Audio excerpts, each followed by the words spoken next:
Good morning, everyone. Virgo here. It is August 27th, 2019, and happy Tuesday to everyone.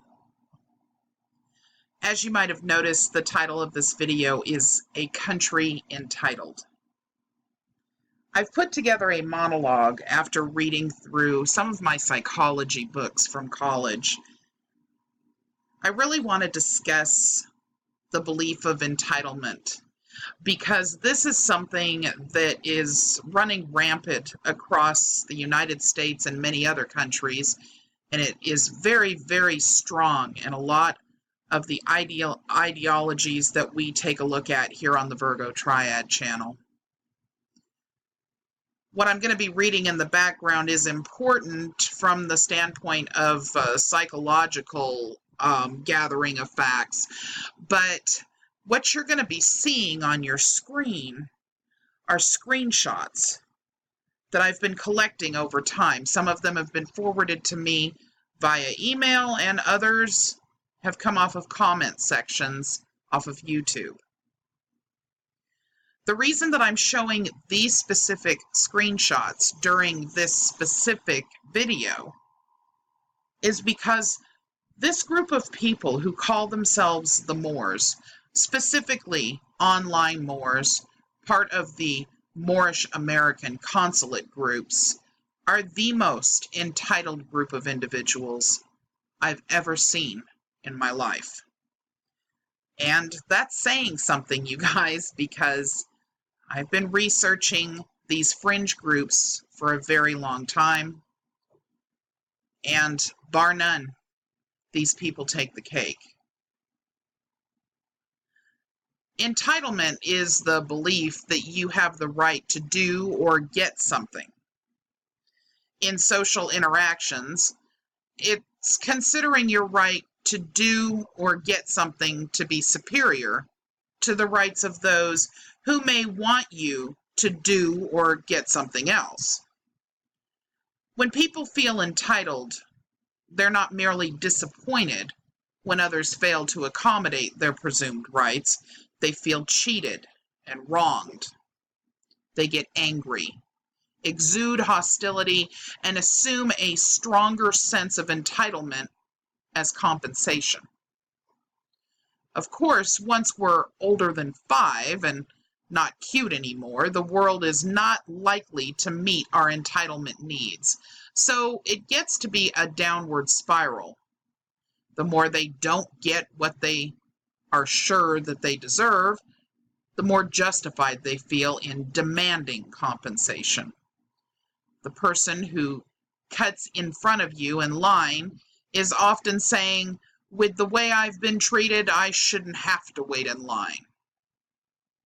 Not surprisingly, criminals, domestic violence offenders, aggressive drivers, and abusers of all kinds have been observed to have highly exaggerated entitlement. Exaggerated entitlement is not merely the domain of those who run afoul of the law, caught up in the talk show self-help personal growth mania that dominates popular culture. Many feel entitled not just to the pursuit of happiness, not even just to happiness, but to feeling good most of the time. This level of entitlement is cult of feeling good. That's what I call it, the cult of feeling good. This cult of feeling good is partially responsible for the sharp increase in anger and stress.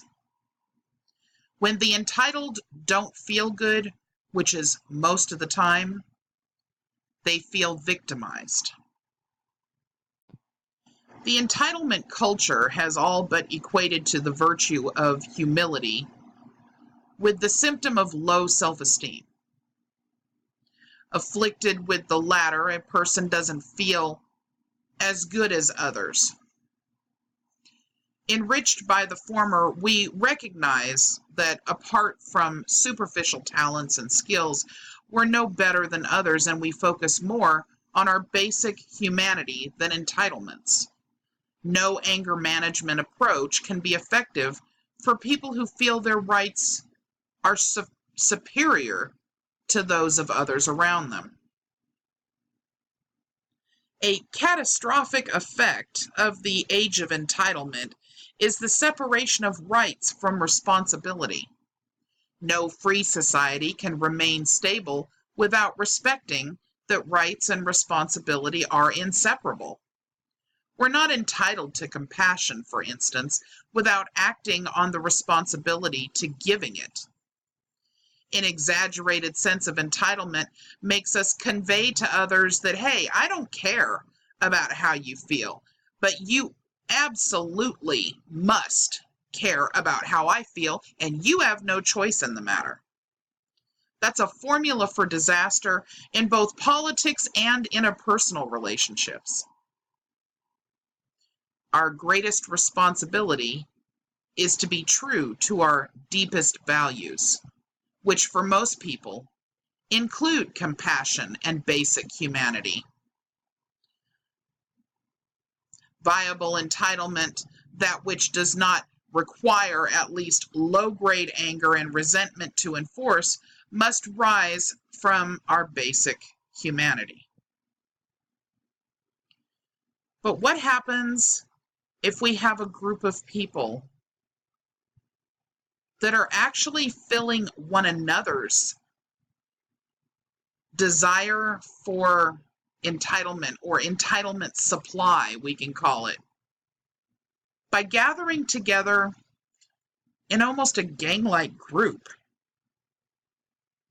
in order to attempt to try to push their entitlement and their anger onto another group?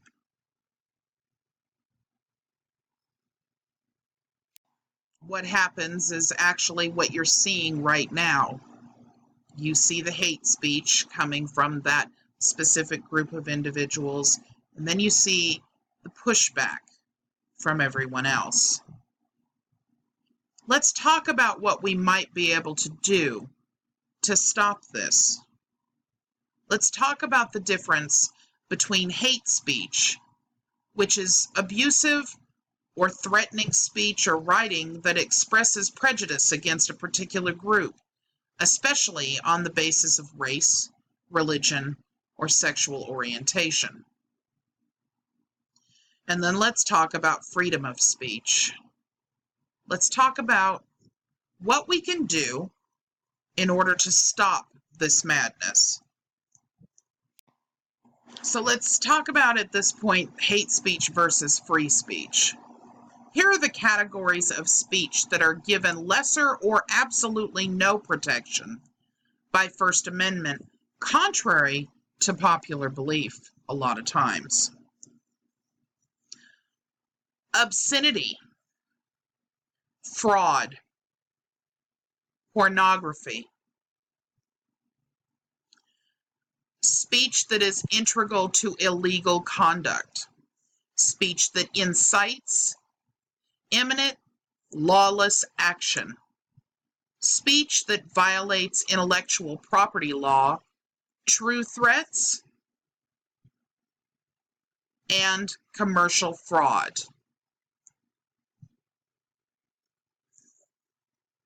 How far are we, as a group of people that know what's being done by this hate group